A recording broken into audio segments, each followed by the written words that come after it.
सबको प्रणाम। चलिए जी, ऑसम रिवीजन सीरीज में आज हम लोग रिवीजन करेंगे इंडियन स्टैम्प एक्ट का। इंडियन स्टैम्प एक्ट 1899 हमारे देश में स्टैम्प ड्यूटी के पेमेंट के विषय में बात करता है। देखो भाई, स्टैम्प ड्यूटी जो है वो गवर्नमेंट का रेवेन्यू है। Stamp is a kind of revenue that government takes from its people in order to develop the country, in order to meet the expenses of the government. और stamp is a matter of basically concurrent list. क्यों? क्योंकि stamp duty का अधिकार, charge करने का, levy करने का अधिकार सेंट्रल को भी है और स्टेट को भी है। सेंटर का हम लोग एक्ट पढ़ रहे हैं, इंडियन स्टैम्प एक्ट 1899, जिसमें एक्ट के पीछे फर्स्ट शेड्यूल में कुछ डॉक्यूमेंट्स के नाम और रेट्स दिए हुए ड्यूटी के कि इन डॉक्यूमेंट्स के ऊपर इंडियन स्टैम्प एक्ट लगेगा और इस रेट से लगेगा। और वैसे भी आपको पता है कि स्टैम्प ड्यूटी डॉक्यूमेंट पे चार्ज की जाती है, ट्रांजैक्शन पे नहीं, है ना। दूसरी बात, stamp duty ad valorem charge होती है। एड वैल्यूरम मतलब अकॉर्डिंग टू वैल्यू, तो stamp duty is always paid ad valorem, ये याद रखना, अकॉर्डिंग टू वैल्यू। दूसरा, stamp duty is always paid on document and not on transaction. Transaction आप orally कितने भी कर लो, उनके ऊपर स्टैम्प ड्यूटी नहीं लगेगी। स्टैम्प ड्यूटी तभी लगेगी जब डॉक्यूमेंट बनाया हो। दूसरा, स्टैम्प्ड डॉक्यूमेंट ही कोर्ट में एडमिसिबल एज एविडेंस है। अगर किसी डॉक्यूमेंट पे स्टैम्प ड्यूटी पे होना चाहिए और अगर स्टैम्प ड्यूटी ड्यूली पेड नहीं है, जितनी पे होनी चाहिए उतनी, और जिस तरीके से पे होना चाहिए उस तरीके से, तो फिर वो डॉक्यूमेंट अनड्यूली स्टैम्प्ड है और अनड्यूली स्टैम्प डॉक्यूमेंट को कोर्ट में एविडेंस के तौर पे एडमिट नहीं किया जाता है। ये तमाम बातें हम लोगों ने अपनी जो रेगुलर क्लासेस है उसमें की है। हम लोग रिवीजन कर रहे हैं इंडियन स्टैम्प एक्ट 1899 का। आइए स्टार्ट करते हैं। देखें, इंडियन स्टैम्प एक्ट 1899। सबसे पहले इंडियन स्टैम्प एक्ट 1899 के सेक्शन 3 में ये लिखा हुआ है कि the following instrument shall be chargeable to stamp duty. ये जो डॉक्यूमेंट्स के नाम हम पढ़ने वाले हैं, ये स्टैम्प ड्यूटी इनके ऊपर लगती है। तो फॉलोइंग इंस्ट्रूमेंट, तो पहले एक मिनट जरा रुक के, इंस्ट्रूमेंट शब्द की क्या परिभाषा है? तो सेक्शन 2 क्लॉज 14 में इंस्ट्रूमेंट की परिभाषा है। Important definition Indian stamp act 1899 की। इंस्ट्रूमेंट किसे कहते हैं? Any document by which only right or liability is negotiated, any right, liability is transferred, negotiated, created, extinguished, याद आ रहा है, उसे हम इंस्ट्रूमेंट कहते हैं। लीगल डॉक्यूमेंट क्रिएटिंग और एक्सटिंग्विशिंग और नेगोशिएटिंग एनी राइट और लाइबिलिटी, ठीक है। उसके बाद फिर वापस आते हैं हमारी डेफिनेशन पे, हमारे इस सेक्शन 3 के पॉइंट पे। किन किन इंस्ट्रूमेंट पे स्टैम्प ड्यूटी लगती है? तो पहला, instrument specified in schedule 1 which are executed in India. इस एक्ट के पीछे जो फर्स्ट शेड्यूल है, उस फर्स्ट शेड्यूल में जितने इंस्ट्रूमेंट्स के नाम लिखे हैं उनके ऊपर स्टैम्प ड्यूटी लगती है। दूसरा, बिल ऑफ एक्सचेंज और promissory note made or drawn out of India but negotiated in India.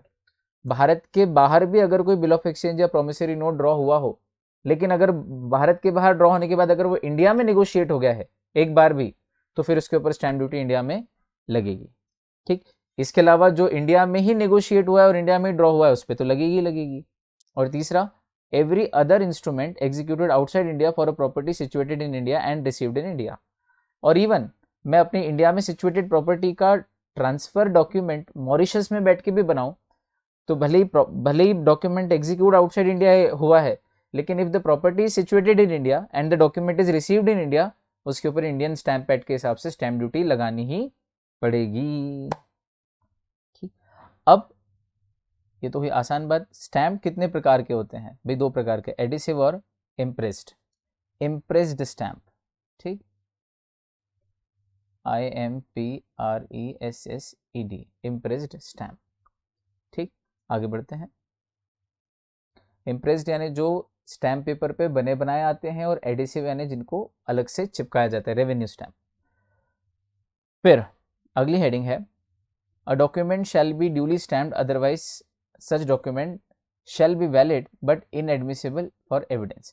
एक डॉक्यूमेंट को ड्यूली स्टैम्प्ड होना जरूरी है, और ड्यूली स्टैम्प्ड अगर वो नहीं हुआ तो वैलिड तो होगा, लेकिन कोर्ट में एडमिशन उसका एज एन एविडेंस नहीं हो सकता।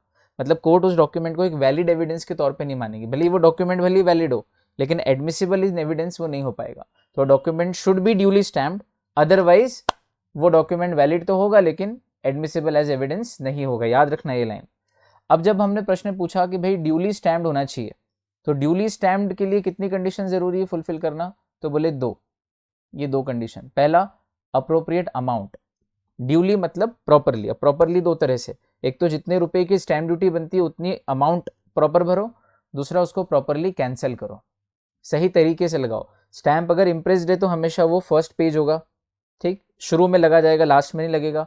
दूसरा, it should be cancelled, it should be there should be something written on it or it should be made in such a way that it can not be reused, ठीक। अगर adhesive stamp है तो उसको चिपकाने के बाद cancel करना पड़ेगा। Now you know the modes of cancellation, if you remember the modes of cancellation of adhesive stamp, 2 line draw कर सकते हो आप, डायगोनल लाइन ड्रॉ कर सकते हो, सिंगल लाइन ड्रॉ कर सकते हो, you can write anything across it, अपनी फर्म की सील लगा सकते हो, अपना नाम लिख सकते हो, इनिशियल्स लिख सकते हो, सिग्नेचर कर सकते हो, है ना, आधी पेपर पे और आधी स्टैम्प पे, एडिसिव स्टैम्प पे, so that it can not be reused or any other effectual manner so as to make it unusable for further instances, ठीक है। तो एक तो अमाउंट प्रॉपर हो, दूसरा प्रॉपरली कैंसल्ड हो, ये 2 चीज हो गई, मतलब ड्यूली स्टैम्प्ड है ना। और अगर इन दोनों में से एक भी चीज कम है तो वो अनड्यूली स्टैम्प्ड है, तो भले ही डॉक्यूमेंट वैलिड हो लेकिन इनएडमिसिबल एज एविडेंस होगा, ठीक है भैया। अब स्टैम्प ड्यूटी का हमने बात की थी, इसका ऑब्जेक्टिव क्या है स्टैम्प ड्यूटी चार्ज करने का? To earn revenue for government, Bharat सरकार के लिए रेवेन्यू अर्न करना, ताकि सरकार गवर्नमेंट के जो एक्सपेंसेस उनको मीट कर सके, देश की जनता के भले के लिए, कल्याण के लिए, विकास के लिए उस पैसे को खर्च कर सके, ठीक है। ये हुआ बेसिक इंडियन स्टैम्प एक्ट का। अब है अगली हेडिंग सेक्शन 3। अब प्रश्न ये था कि क्या स्टैम्प ड्यूटी भारत के हर डॉक्यूमेंट पे लगती है? बोले नहीं, देर आर सर्टेन एक्सेप्शंस, कुछ ऐसे डॉक्यूमेंट्स हैं जिनको एग्जेम्प्ट कर रखा है। और वो कौन कौन से डॉक्यूमेंट्स हैं जिनको स्टैम्प ड्यूटी से एग्जेम्प्ट कर रखा है, वो यहाँ लिखा है, एग्जेम्पशन या एक्सेप्शन। और किन किन पे स्टैम्प ड्यूटी लगती है वो यहाँ नीचे लिखा हुआ है, यहाँ, यहाँ और यहाँ। मतलब किन किन पे स्टैम्प ड्यूटी लगती है, इन पे लगती है, इन पे लगती है और इन पे लगती है। जो मैंने रेड कलर से गोला बनाया है उन पे स्टैम्प ड्यूटी लगती है, और जिन पे मैं ग्रीन कलर से गोला बनाऊंगा उन पे नहीं लगती, 1, 2 और 3, ठीक। Where green is equal to stamp duty not payable,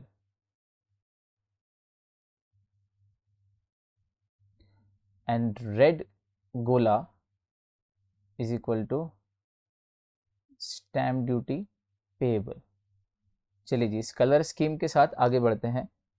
तो सेक्शन 3 में इंडियन स्टैम्प एक्ट का बोलता है कि स्टैम्प ड्यूटी इन डॉक्यूमेंट्स पे पेएबल है और ये एग्जेम्पशन है। तो पहले एग्जेम्पशन देख लेते हैं किस किस के ऊपर नहीं पेएबल है, ग्रीन वाला।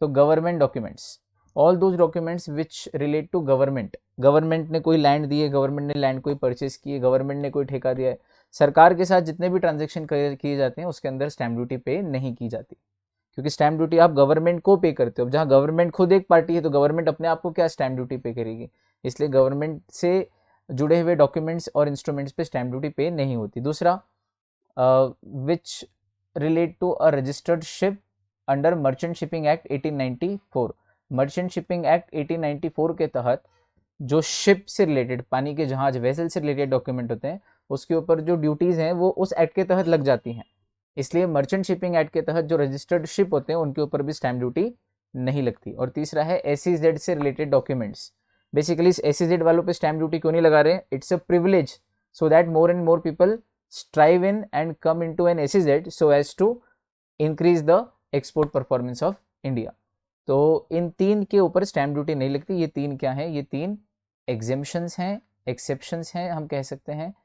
ये वो डॉक्यूमेंट्स हैं गवर्नमेंट से रिलेटेड, जब गवर्नमेंट जिसमें एक पार्टी हो, रजिस्टर्ड शिप से रिलेटेड डॉक्यूमेंट और सेज के डॉक्यूमेंट जितने भी हैं उन पे स्टैम्प ड्यूटी नहीं लगती। अब किन पे लगती है? रेड कलर के गोले में है। तो पहला, any instrument specified in first schedule of the act and executed in India. इस एक्ट के पीछे जो फर्स्ट शेड्यूल है, उस फर्स्ट शेड्यूल में जितने भी इंस्ट्रूमेंट्स के नाम दिए हुए हैं उन सब इंस्ट्रूमेंट्स, साथ ही साथ वो रजिस्टर्ड इन इंडिया भी हो, एग्जीक्यूटेड इन इंडिया हो, साइंड इन इंडिया हो, उन सब डॉक्यूमेंट्स के ऊपर स्टैम्प ड्यूटी लगती है। तो बड़ा आसान है, फर्स्ट शेड्यूल में जिन डॉक्यूमेंट्स के नाम लिखे हैं और अगर वो डॉक्यूमेंट इंडिया में एग्जीक्यूट हुआ है तो उसके ऊपर स्टैम्प ड्यूटी लगेगी according to Indian stamp act. दूसरा, any bill of exchange, promissory note made or drawn out of India but to be presented or negotiated in India. चूंकि ड्रॉन इन इंडिया तो first schedule वाले में आ ही गया, लेकिन जो drawn out of India है, ऐसा कोई बिल ऑफ एक्सचेंज या प्रोमिसरी नोट जो भारत के बाहर ड्रॉ हुआ है, लेकिन अगर वो पैसा इंडिया में मिलने वाला है या नेगोशिएट इंडिया में हुआ है या उसका पेमेंट इंडियन पार्टी करने वाली है, प्रेजेंटेड मतलब इंडिया में ड्रॉई के सामने प्रेजेंट किया, नेगोशिएट किया मतलब इंडिया में किसी व्यक्ति के नाम पे दिया, उसको पेमेंट होगा। ठीक, तो भले ही उसको बनाया भारत के बाहर था, made or drawn out of India, लेकिन अगर वो प्रेजेंट या नेगोशिएट इंडिया में हो रहा है तो उसके ऊपर स्टैम्प ड्यूटी लगेगी। 2, और तीसरा, और भी कोई इंस्ट्रूमेंट जो इंडिया के बाहर एग्जीक्यूट हुआ हो लेकिन अगर वो इंडिया में सिचुएटेड प्रॉपर्टी से रिलेट करता हो और इंडिया में रिसीव हुआ हो, दोनों कंडीशन, इंडिया में किसी प्रॉपर्टी जो सिचुएटेड है उससे रिलेट करता हो, उसकी खरीदी बिक्री का ट्रांजेक्शन हो और वो डॉक्यूमेंट इंडिया में रिसीव हुआ हो, तो फिर वो डॉक्यूमेंट भले ही एग्जीक्यूट आउटसाइड इंडिया ही क्यों ना हुआ हो, उसके ऊपर भी स्टैम्प ड्यूटी पे होगी। तो फर्स्ट और थर्ड पॉइंट में क्या अंतर है? देखो भाई, ये है फर्स्ट पॉइंट, ये है सेकंड पॉइंट और ये है थर्ड पॉइंट। तो अंतर क्या है? इसमें एंड लगा है कि फर्स्ट शेड्यूल में भी है और एग्जीक्यूटेड इन इंडिया भी है, उन पे तो लगेगी लगेगी। और थर्ड पॉइंट बोल रहा है एग्जीक्यूट तो आउटसाइड इंडिया है लेकिन वो इंडिया की प्रॉपर्टी से रिलेटेड है, यानी फर्स्ट शेड्यूल में तो आ रहा है, तो उस पर भी स्टैम्प ड्यूटी लगेगी। ठीक, तो अंतर ये है कि यहाँ एग्जीक्यूटेड इन इंडिया है और यहाँ एग्जीक्यूटेड आउट ऑफ इंडिया है, उसके बाद भी दोनों पे स्टैम्प ड्यूटी लगेगी। ठीक, वही यहाँ पे भी देखो एग्जीक्यूटेड आउट ऑफ इंडिया है, ड्रॉन और मेड आउट ऑफ इंडिया है, पर फिर भी इसके ऊपर लगेगी। ठीक, चलो भाई, अब amount of stamp duty chargeable, ये SD यानी कि स्टैम्प ड्यूटी है। ठीक, स्टैम्प ड्यूटी का कितना अमाउंट चार्ज किया जाएगा, लिया जाएगा? देखें, सेक्शन 4 बोलता है कि अगर आपने एक ट्रांजेक्शन किया है और उस एक ट्रांजेक्शन को करने में मल्टीपल इंस्ट्रूमेंट यूज़ किए, है ना, इसका एग्जांपल हम मेन क्लास में ले चुके हैं, हमारी रेगुलर क्लास में। एक बार शॉर्ट में फिर से बताया था, मैंने एक पूरा मकान बेचा और उसके साथ एक चंदन का पेड़ भी है, तो मकान प्लस चंदन के पेड़ की कीमत है 10 लाख, पर मकान की जानकारी तो मैंने लिखी है पर इंस्ट्रूमेंट में चंदन के पेड़ की नहीं लिखी है, तो चंदन के पेड़ के लिए अलग से मैंने एक इंस्ट्रूमेंट और बनाया। ठीक, तो यद्यपि मकान प्लस चंदन के पेड़ की जो वैल्यू है 10 लाख, उस पर मैं ओरिजिनल डॉक्यूमेंट पे स्टैम्प ड्यूटी 3,000 रुपये पे कर चुका हूँ, पर चूंकि मैं लिख नहीं पाया तो अलग से एक इंस्ट्रूमेंट और लाके लिखा और उसके ऊपर मैंने लिखा कि चंदन का पेड़ भी बेच रहा हूँ। मेंशन करना भूल गया था, उसकी वैल्यू तो इंक्लूड कर ली थी लेकिन मेंशन करना भूल गया था। तो अब ये जो एक और सब्सिडरी या एंसिलरी डॉक्यूमेंट मैंने बनाया है, इसके ऊपर स्टैम्प ड्यूटी लगेगी 1 रुपये की। जब एक ट्रांजेक्शन कंप्लीट हुआ है, उसको सिंगल ट्रांजेक्शन को कंप्लीट करने के लिए अगर मल्टीपल इंस्ट्रूमेंट यूज किए जाते हैं तो फिर चूंकि ऑलरेडी स्टैम्प ड्यूटी पूरे ट्रांजेक्शन पे पेड है अकॉर्डिंग टू शेड्यूल 1 जो रेट है उसके हिसाब से, तो फिर जो सब्सिडरी डॉक्यूमेंट होता है उसके ऊपर स्टैम्प ड्यूटी सिर्फ 1 रुपये की लगती है। देख लो, सेक्शन 456 इंपॉर्टेंट है।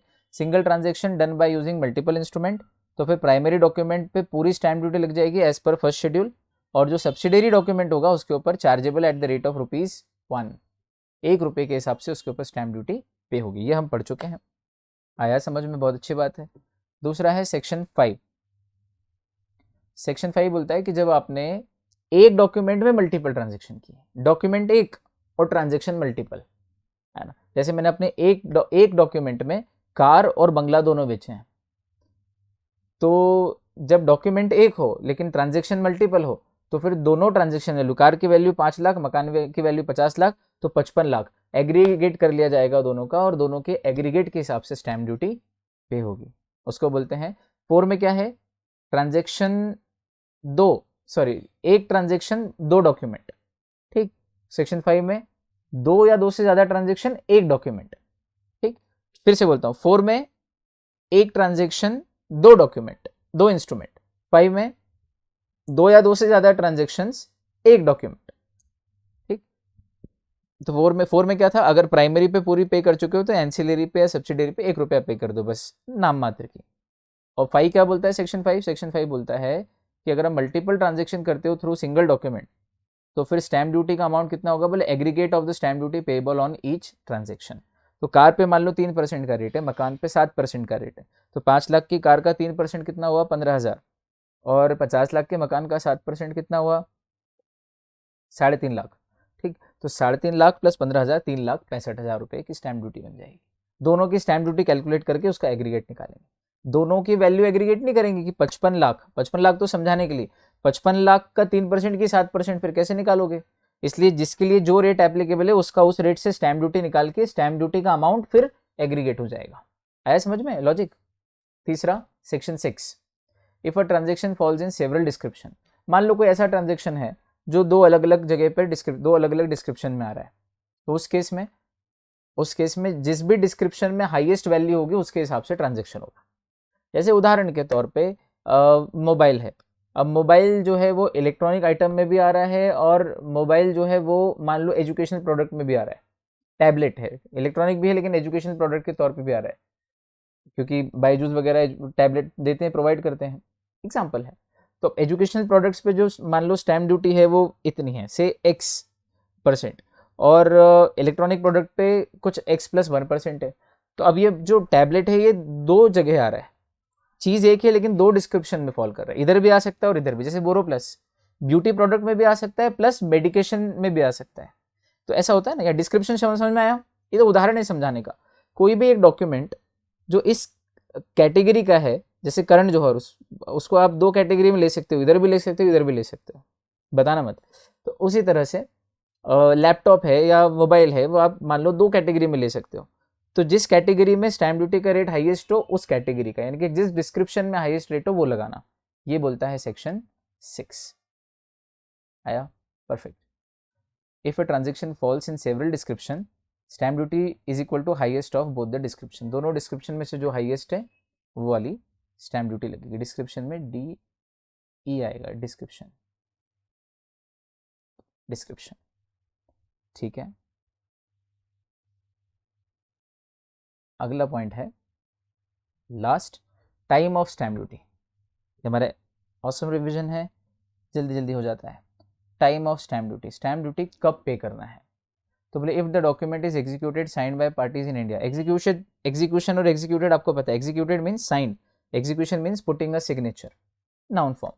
तो जब डॉक्यूमेंट को एग्जीक्यूट करते हैं इंडिया में, ठीक, तो स्टैम्प ड्यूटी कब पे करना होती है? बोले या तो एग्जीक्यूशन के पहले कर दो या एग्जीक्यूट करते करते कर दो, ठीक, बाद में नहीं चलेगा। इधर आपने खरीदा हाथों हाथ एग्जीक्यूट किया, या स्टैम्प ड्यूटी पहले से खरीद के रखी, भले फिर एग्जीक्यूट आप 3 दिन बाद करो। तो stamp duty shall be paid either before or at the time of execution of instrument, not after, at the time या before the execution of instrument, ठीक। लेकिन अगर डॉक्यूमेंट एग्जीक्यूट इंडिया के बाहर हुआ है, मान लीजिए एग्जीक्यूट इंडिया के बाहर हुआ है, if the document is executed outside India, ठीक, तो फिर उसकी दो कैटेगरी बनानी पड़ेगी कि क्या वो बिल ऑफ एक्सचेंज या प्रोमिसरी नोट वाला डॉक्यूमेंट है या any instrument other than bill of exchange या प्रोमिसरी नोट है। अगर वो other than bill of exchange या प्रोमिसरी नोट है तो स्टैम्प ड्यूटी आपको जिस दिन वो डॉक्यूमेंट इंडिया में पहली बार रिसीव होता है, पहली बार इंडिया आता है, क्योंकि एग्जीक्यूट तो भारत के बाहर हुआ, तो जिस दिन पहली बार इंडिया में आया उसके 3 महीने के अंदर अंदर आपको उस डॉक्यूमेंट को क्या करना है, इंडिया में स्टैम्प ड्यूटी पे करनी है उसके ऊपर। लेकिन अगर वो बिल ऑफ एक्सचेंज या प्रोमिसरी नोट है तो stamp duty shall be paid by the first holder in India before presenting such document for payment और बिफोर नेगोशिएटिंग। अगर वो इंडिया में आया है आउटसाइड इंडिया नेगोशिएट होके, तो फिर पहली बार जिस फर्स्ट होल्डर के हाथ में आता है इंडिया में, वो फर्दर नेगोशिएट करने या फर्दर पेमेंट के लिए प्रेजेंट करने के पहले पहले किसी भी समय उसको क्या कर सकता है, इंडिया में स्टैम्प ड्यूटी पे कर सकता है। मतलब उसके लिए 3 महीने की लिमिट नहीं, भले 6 महीने लगा दे, बस वो जो फर्स्ट होल्डर है वो आगे फर्दर नेगोशिएट जब भी करेगा, भले 8 महीने बाद करेगा, उसके 1 मिनट पहले भी अगर कर दे स्टैम्प ड्यूटी तो चलेगा। मतलब 3 महीने की लिमिट बिल ऑफ एक्सचेंज और promissory note executed outside India में नहीं है। बिल ऑफ एक्सचेंज और promissory note executed outside India को छोड़कर बाकी जितने भी अदर इंस्ट्रूमेंट्स है which are executed outside India, उनका रूल 3 महीने है कि जिस दिन इंडिया में पहली बार आया उसके 3 महीने के अंदर अंदर स्टैम्प ड्यूटी पे करना है। और जो डॉक्यूमेंट इंडिया में ही बने हैं उनको तो एग्जीक्यूशन के टाइम पे या एग्जीक्यूशन के टाइम के पहले ही स्टैम्प ड्यूटी पे करना है। यह है पूरा खेल टाइम ऑफ स्टैम्प ड्यूटी। तो बिल ऑफ एक्सचेंज और promissory notes executed outside India, आपको उसको इंडिया में फर्स्ट होल्डर के हाथ में आने के बाद जब भी वो फर्दर नेगोशिएट या पेमेंट के लिए प्रेजेंट करेगा उसके पहले पहले स्टैम्प ड्यूटी भर देना है। तो ये हमारा ऑसम रिवीजन कंप्लीट हुआ इंडियन स्टैम्प एक्ट 1899 का। आप लोगों ने बहुत प्रेम से सुना, अनुग्रहित हूँ। अगली मुलाकात फिर अगले चैप्टर के ऑसम रिवीजन के साथ, तब तक के लिए bye bye, take care and keep smiling all of you. Thank you so much.